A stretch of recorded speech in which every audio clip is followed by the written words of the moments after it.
ഒന്നാം ദിവ്യരഹസ്യം.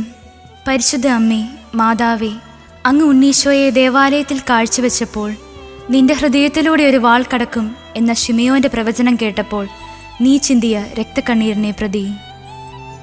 ഓ ഈശോയെ, ഈ ലോകത്തിൽ അധികമായി അങ്ങയെ സ്നേഹിക്കുകയും സ്വർഗത്തിൽ അങ്ങയെ ഏറ്റവും ഗാഢമായി സ്നേഹിച്ച് അങ്ങയോടൊത്ത് വാഴുകയും ചെയ്യുന്ന പരിശുദ്ധ അമ്മയുടെ രക്തക്കണ്ണീർ കണങ്ങളെ അങ്ങ് കരുണയോടെ വീക്ഷിക്കണമേ.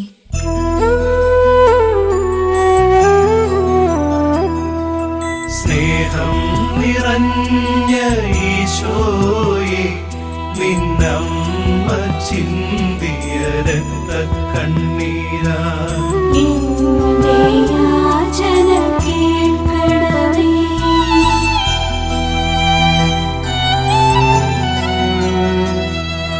സ്നേഹം നിറഞ്ഞ